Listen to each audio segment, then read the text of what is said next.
3 conference weekends on the Diamond are officially in the books, and these are my latest SEC baseball power rankings as the 4th weekend in conference play is upon us. Hello, everyone. I'm Chris Phillips of SEC Unfiltered. Appreciate each and every single one of you tuning in. Make sure, as always, you like, subscribe, turn on notifications. Check us out via podcast, wherever you get your podcasts. You can also find us across all social media platforms, as well as our website, secunfiltered.com. And as always, we're powered by our friends over at FANDUEL. Visit FANDUEL.com/SECU to join today and get started with $200 in bonus bets when your first $5 bet wins. Once again, that's FANDUEL.com/SECU to get $200 in bonus bets today. We've officially entered the month of April. Conference play is only heating up as weekend number 4 is upon us. That being said, guys, let's look at my latest SEC baseball power rankings as we pull up each of my selections, and we will start with a familiar face at number 16, the Missouri Tigers. They get swept over the weekend by the Texas Longhorns, maybe building some momentum in the midweek, though. Sweeping the midweek, realistically, guys, Missouri's not coming out of this 16 spot anytime soon. Most likely, Tigers will continue to scuffle. Again, Texas disposed of them, as you would expect over the weekend, and it gets no easier this weekend when they face the Arkansas Razorbacks. At number 15, guys, I've got South Carolina. Not a good baseball team. The Pulmonary hire, I think you can poke as many holes as that and you want. Just not a good club, though. It wouldn't matter who the head coach is. You don't have enough arms. You don't have anybody outside of Ethan Petch to protect him. You get swept at home by Tennessee as expected. Granted, give credit to South Carolina. They gave Tennessee some headaches throughout that series, but realistically, guys, just not a good baseball team. This is a team I would bet a large sum of money on not to make the postseason. Traveling to the dude this weekend against a hungry Mississippi State team, that knows they have to have this series. It's not looking good for the Gamecocks. They sit at number 15. At number 14, guys, I've got the Texas A&M Aggies. I flip-flop South Carolina and A&M. We're actually going to get this matchup on the field in a few weeks, so we're going to find out. We're going to get the separation we want when they play. Right now, I think Texas A&M, as bad as they are, still would beat South Carolina, and obviously I think they would beat Mizzou as well. But, guys, I think their season's cooked. I really do. I mentioned that last week before the series against Kentucky. This was the most must-win of must-win series for a regular season series. I said it was going to tell me everything I needed to know about Michael Early and this Aggies club this year, and we got our answer. I mean, you lose 2 of 3 at home at Bluebell after winning game 1. Now the starting pitching started to slip. It's just a nightmare season that continues to spin out of control. And, guys, you went through your first 3 weekends, all 3 very winnable. Now you enter the last 7. Yes, you have South Carolina on the schedule.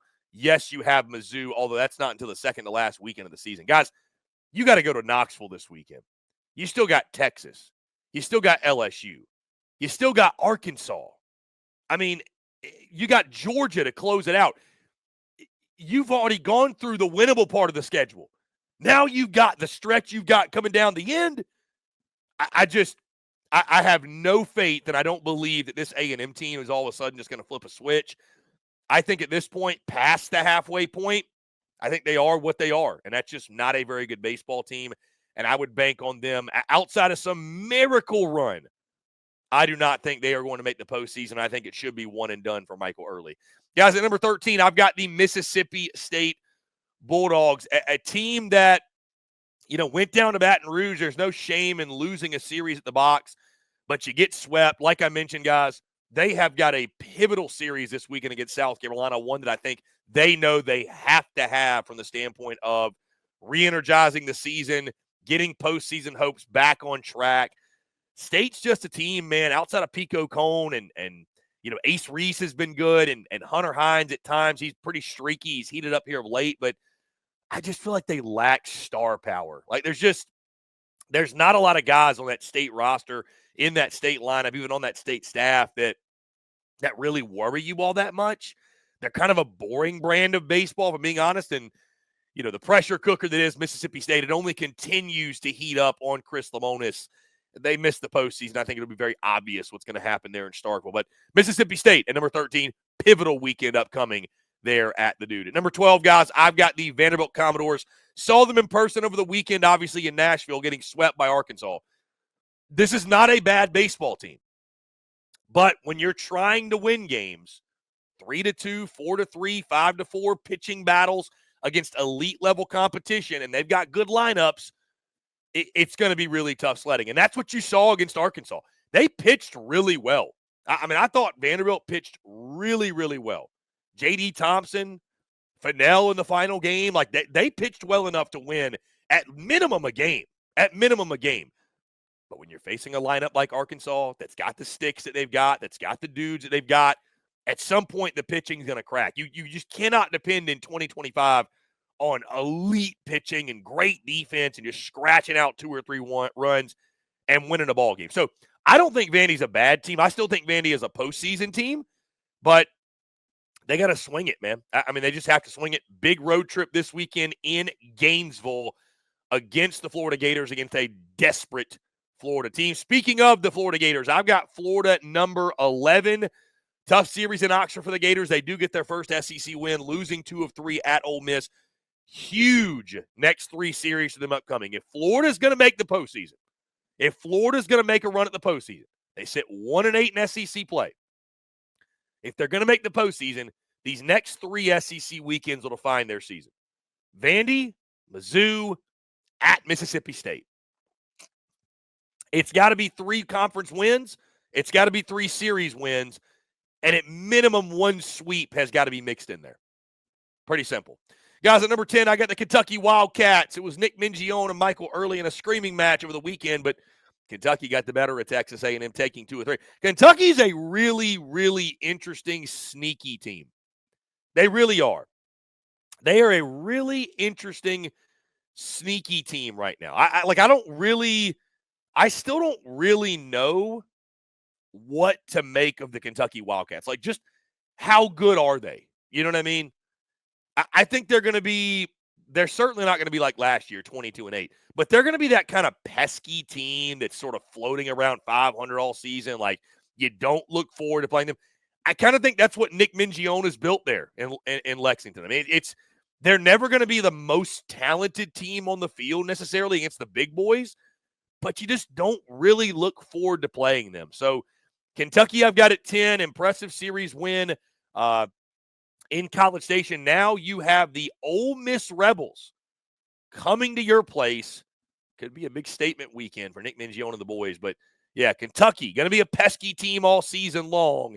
One to watch out for sure. Number 9, guys, I got the Auburn Tigers. Auburn, another interesting, really, case, guys. Auburn's a team that been very up and down. You know, you look at them, we thought maybe a chance to make a statement in Athens against the Georgia Bulldogs, and Georgia just disposes of them. I still like this Auburn team. Huge series upcoming this weekend, I think somewhat flying under the radar. You got the Iron Bowl on the baseball field when Auburn and Alabama do battle. On the Plains, by the way. That series is on the Plains. Going to be high-level intensity. It's going to be an awesome weekend there at Plainsman Park. I still like this Auburn team, but rough weekend in Athens that you've got to bounce back from. But you look at it this way.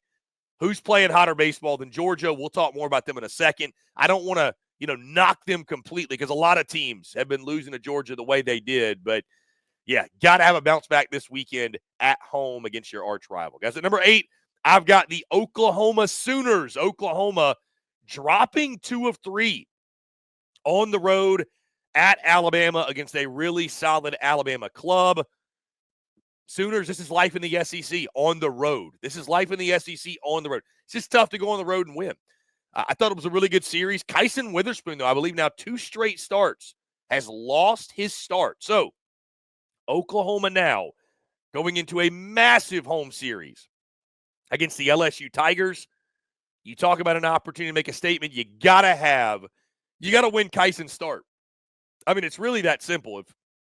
If Oklahoma's going to beat LSU, you've got to win Kyson Witherspoon's start. From there, hopefully you hit up Anthony Ianson. Hopefully you hit up Chase Shores. Go from there on the weekend. But you've got to win Kyson Witherspoon's start.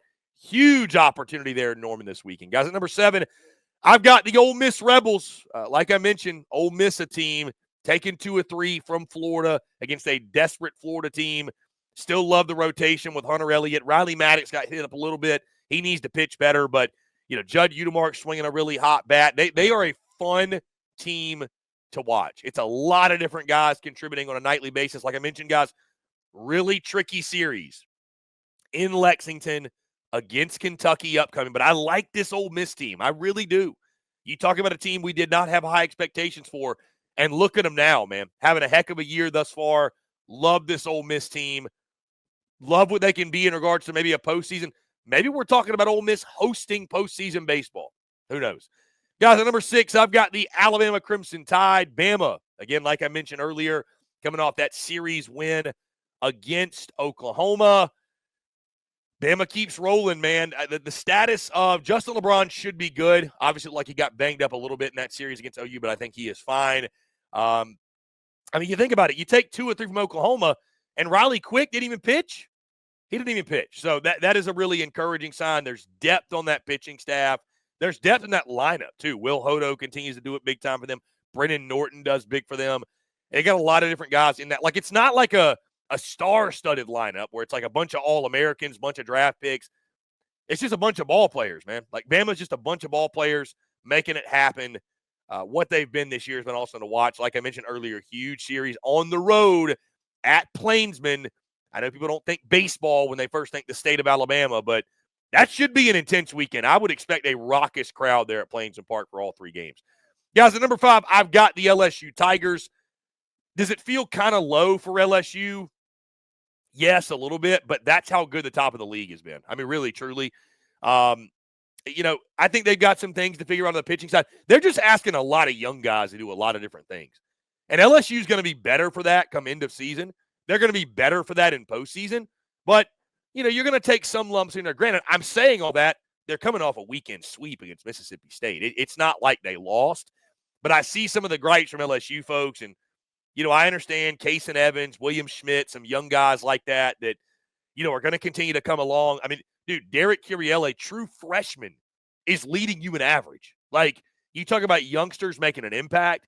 I mean, LSU is set for quite some time to come under Jay Johnson. This is a really, really good club, guys. Like, the top 5 in the SEC, in my opinion, they could finish the season in virtually any order because we're going to get all this. It's all going to play out, right? They're all going to play each other at some point.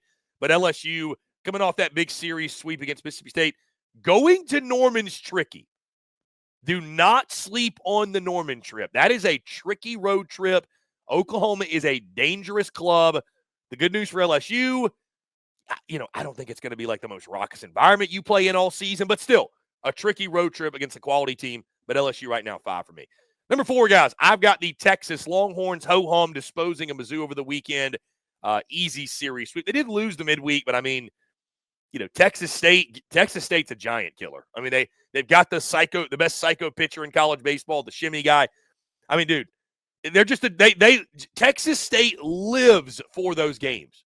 They really do. So I don't take much away from that.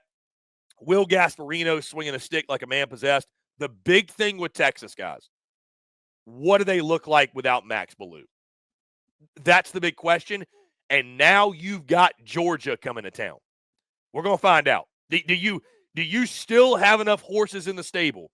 Do you still have enough firepower to go toe-to-toe with a team like Georgia and take that series? Hey, last time folks were out in Texas at home in an SEC series, it was LSU, and they took 2 or 3.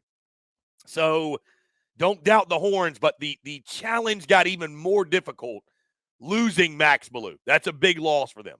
Guys, at number 3, I've got the Georgia Bulldogs. Georgia continues to climb up my rankings. I mean, nobody's swinging a hotter stick, guys. Not Tennessee, not Arkansas, nobody. Right now, it's the best lineup in the conference. Top to bottom. It is. I mean, what Zaborowski's doing, guys, in that Georgia lineup, he's got people asking, Charlie who? I mean, maybe that's going a little too far, but you know what I mean. Like, the guy is on pace to do exactly what Charlie Condon did a season ago. Charlie Condon was right around just over 6 ABs per home run. Zaborowski, 6.1 ABs per home run.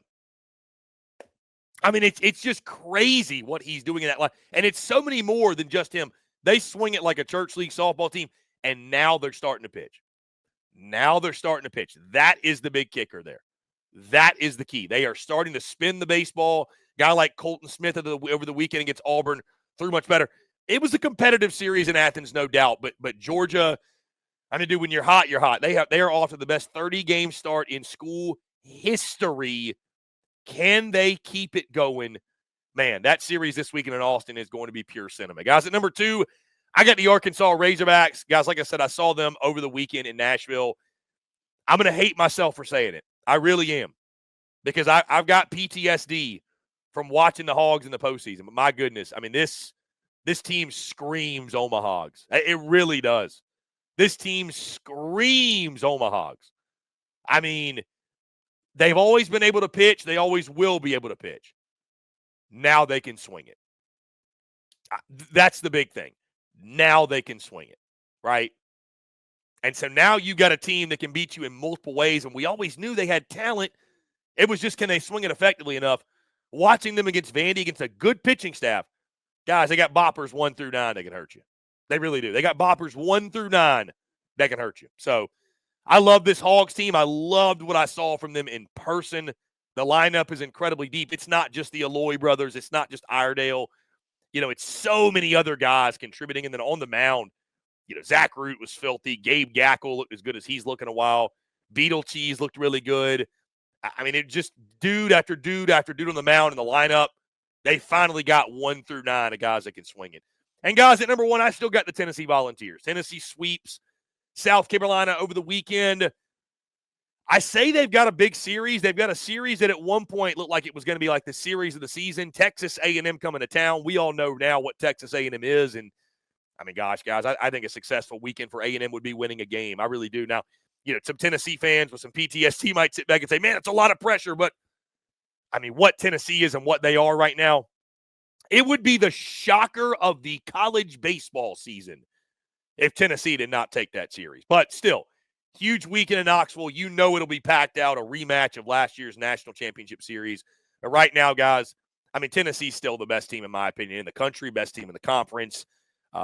It's going to be really fun and exciting that we get some of these matchups between 1, 2, 4, some of these, 3, all these different teams playing each other. Going to be a lot of fun to see how it separates. But right now, I've got the Vols at number 1. So, guys, let me hear your thoughts. Do you agree with my rankings? Do you disagree? How would you power rank the teams of the SEC as we enter the 4th conference weekend of the season? Guys, that's going to do all for me. Before we get out of here, though, I do want to tell you about our friends over at FanDuel because, as always, we're brought to you by our friends at FanDuel this bracket season. FanDuel's letting you make the call because right now, new customers can get $200 in bonus bets when you win your first $5 bet. That's $200 extra bucks to bet on everything from clutch shots to last-second heartbreaks and even who's cutting down the nets. If you've been waiting to join, there's no better time. There's tourney action almost every day in FanDuel's amazing bet types like spreads, totals, game props, and so much more. Myself, Dave Shoemate, guys, we are dropping our picks each and every single day. Tail us, fade us, do whatever you want to do. But whatever you do, just make sure you visit FanDuel.com/SECU and get in on the college hoops action all tourney long. Must be 21 and up and present in select states or 18 and up and present in D.C. First online real money wager only. $5 first deposit required. Bonus issued as non-withdrawable bonus bets, which expires 7 days after receipt. Restrictions apply. See terms at sportsbook.fanduel.com. FanDuel is offering online sports wagering in Kansas under an agreement with Kansas Star Casino LLC.